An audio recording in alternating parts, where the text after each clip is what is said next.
Is everybody ready? No.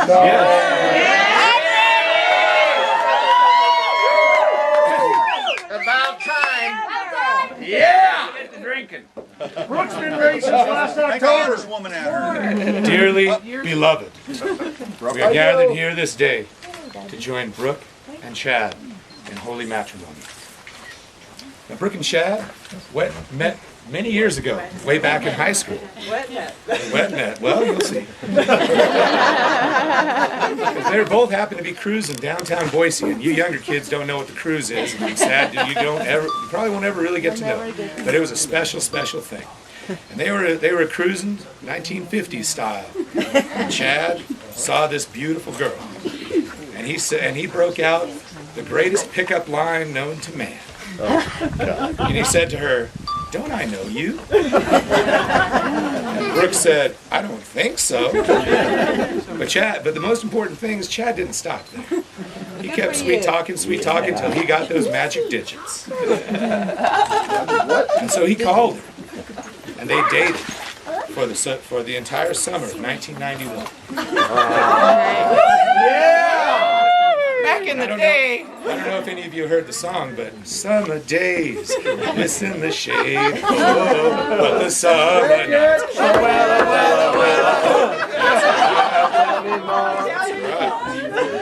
that was many, many years ago, what, 23 years ago now? Like the dew in the morning, that summer romance evaporated under the heat of the sun as Chad left for college and disappeared.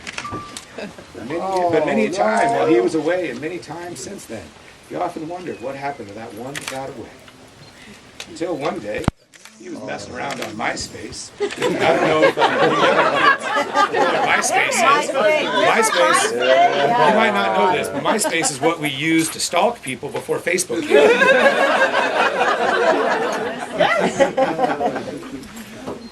So Chad found her, and he sent her a little message and said, "Hey, I think I maybe kind of used to know you." And she said, "Absolutely." And so they dated for a good period of time. They were spending a lot of Then one day, they were over drinks at a magical place called the Navajo.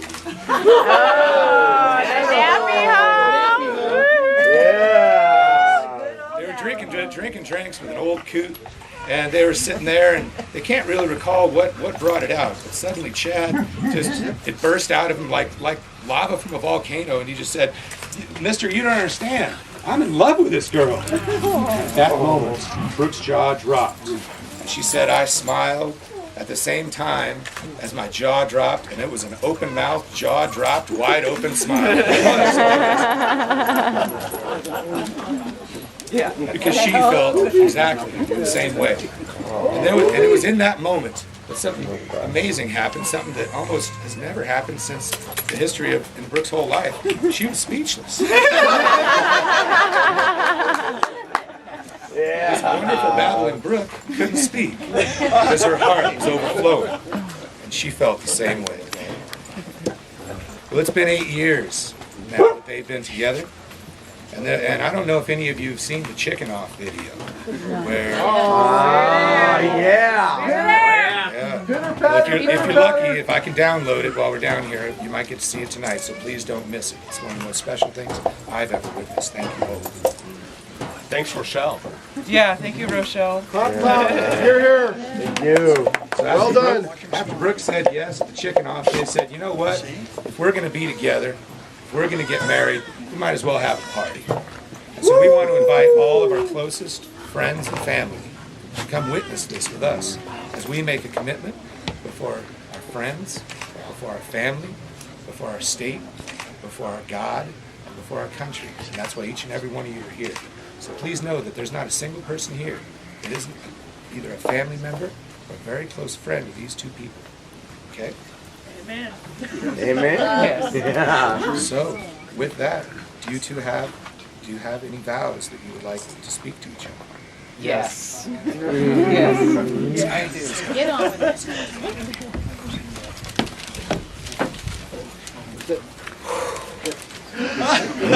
Take a deep breath. Ready? You can do it. All right. Chad, Yeah. Yeah, I'm over here.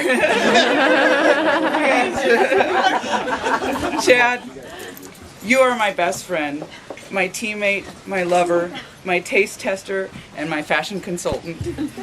I promise to love you without conditions, even when you place large things in small trash cans. I promise to feed your soul with understanding, compassion, and inspiration to be the best man that you can be. Even as I reload the dishwasher so that all the dishes will fit. Get used to it, Chad. I promise to always keep you close to my heart, yet give you the space to be truly you, because that's the person I love.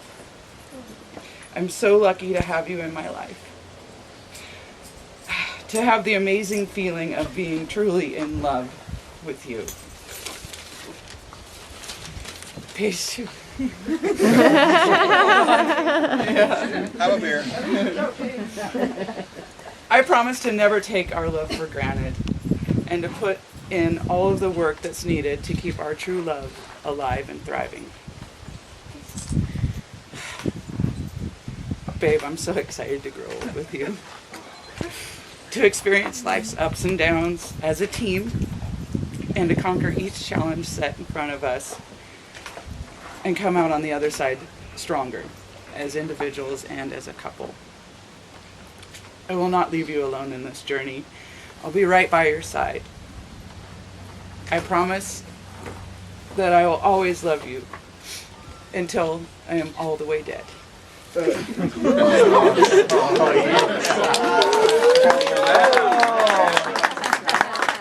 Pressure's on, buddy. I don't think I did that good.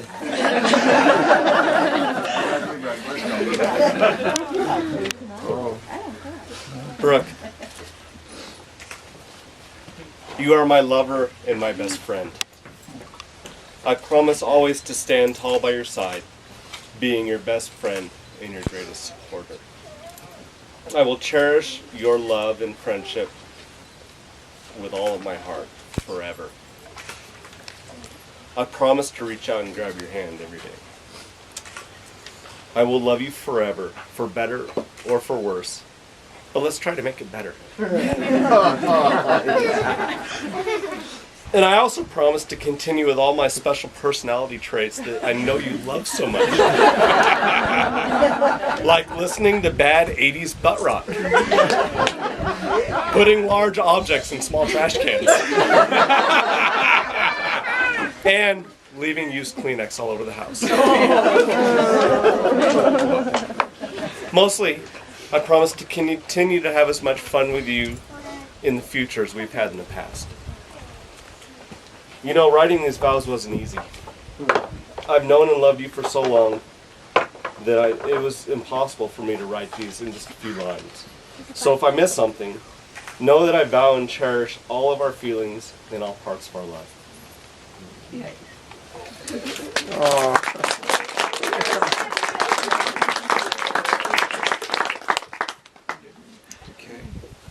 Still outdid you.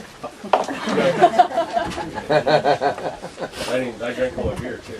Does anybody have any beer or wine? Oh, I wish I did. Bring it up. I see beer in my bro's glass. I see beer in Daryl's glass. Really? We need 2 glasses of beer, 2 different kinds of beer. There's a stout. Your bro's beer list, Stout, babe. is that one a stout too? I see someone else with another cup. Bro, bring it. Mix it. There'll just be some family love in there. Okay, this is my family wedding chalice, and my mom wanted you to know how happy and excited she is that you're going to drink from this chalice, bro. What about me? She doesn't know you yet. She'll like you too. She's known Brooke for 20 years. This is my family wedding chalice. Every wedding couple that has ever drank from this chalice at their wedding ceremony is still married today. It is very powerful. And I know that's what you guys want. So if you choose, please pour a little bit of each kind of beer into here together. You don't have to skim so hard.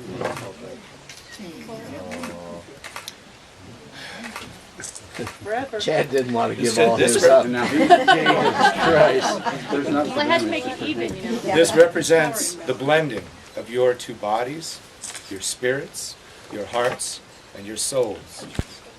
As it is blended now, no act of science could ever separate these two again, even if you wanted to. So if you so choose to be blended forever and a day, I encourage you to drink from the chalice. Oh yeah.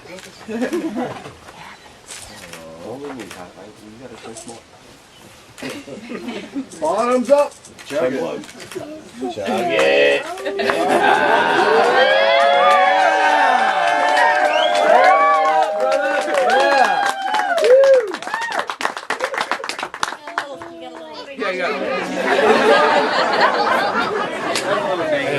And I hope I'm not breaking any laws. Please don't yank He doesn't want back. Wait till you're 21. Yeah, German. Okay. I mean, I was in there for like 9 months.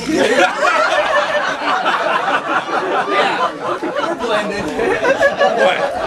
Somebody inherited Mama's smoke? So Skylar, my man, do you happen to have a symbol of the commitment that they're going to be making today? Thank you. Okay. Which ring should go first? Okay. These rings are circular. They have no beginning and no end, just like a circle. And while your love indeed had a beginning, may it never have an end. These rings are symbols of the commitment you are making today. But remember, the commitment that you are making today is worth far more than these valuable, precious rings. These are symbols of the commitment. And if something happens to these rings, that happens to the symbol. But the commitment will always be there. And I encourage you to honor that commitment. It will make you strong. It will make you a stronger woman. It will make you a better man. Chad, please take this ring. Place it on the ring finger of your bride.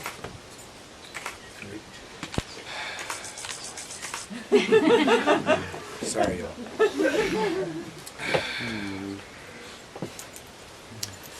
Brooke, please place this ring, the symbol of the commitment that Chad is making to you today, on the ring of your betrothed. That one. The other finger.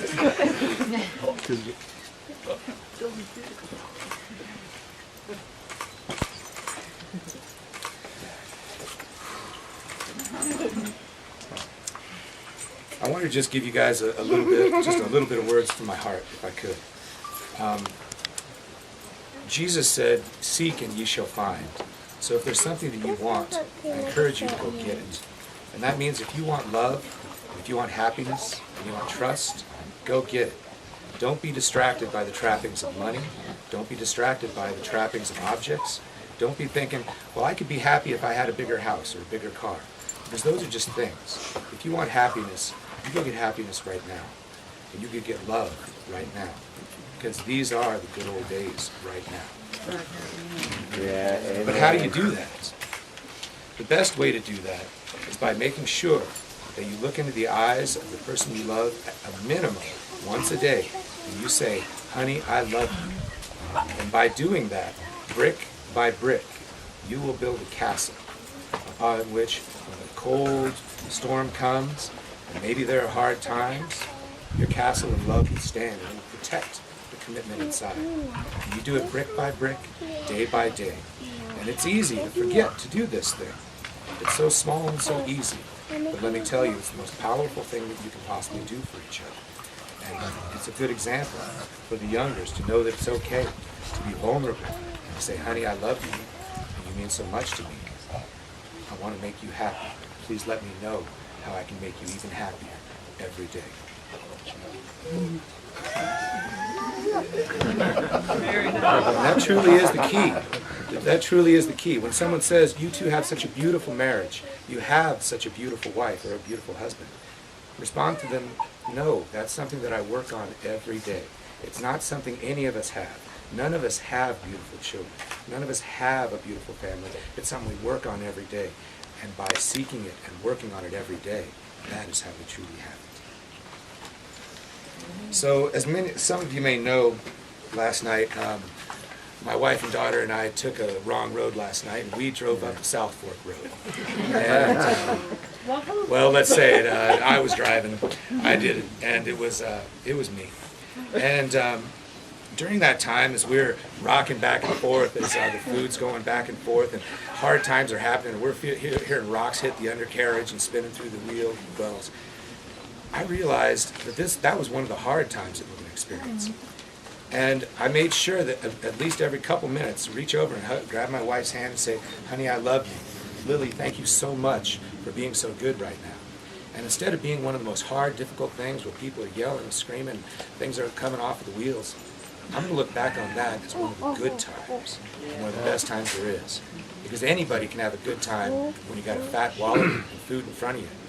That's maybe, 50-60% of your life. The key is during the hard times, during the 40% of the other times that are hard, to be able to laugh and love and be joyful for the hard times. And if you can do that, your life will be more full than the richest man or the richest woman in the world. And you can have it right now.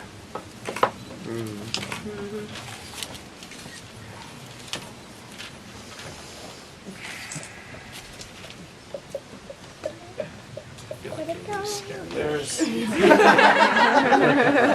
are.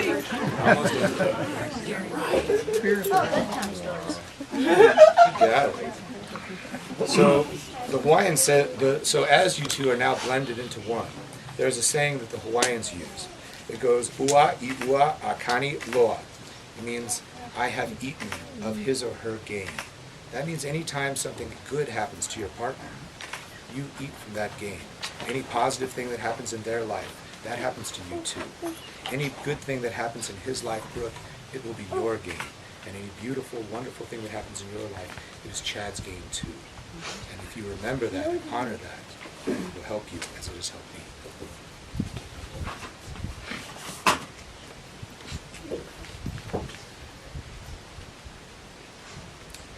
1 Corinthians 4 reads, love is patient, love is kind. It does not envy, it does not boast, it is not proud, it is not rude, it is not self-seeking, it is not easily angered, it keeps no record of wrongs. Love does not delight in evil, but it rejoices with the truth. It always protects, always trusts, always hopes, and always perseveres. In fact, love is the one thing that is still standing and all else has fallen. Ladies and gentlemen, you have heard their commitment that they have made. You have heard the vows that they have spoken. You realize that each and every one of you is one of their closest friends and family. So if each of you support and will honor forever their commitment to marriage, will you please stand? There. I see we're already standing. All about. Well, thank you, y'all. I'm glad you're ahead of me. Well, ladies and gentlemen, I believe we've completed it all. With great pleasure and honor, it gives me so much pleasure. By the power vested in me by the state of Idaho, may I present Brooke and Chad.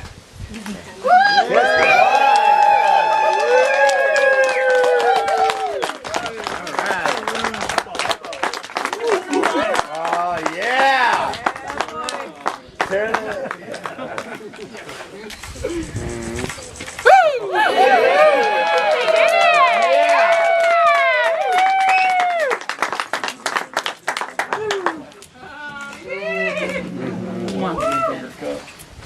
Let's go party. Even though you've been there for a while. Thank you, Lee. Thank you all for coming. This is Thank not an you easy for place having to us. get to. Yeah. We love Yes. to be part of this. I'm off the market, ladies. All right, I don't know if you guys do this, but group hug. Come on. Yeah.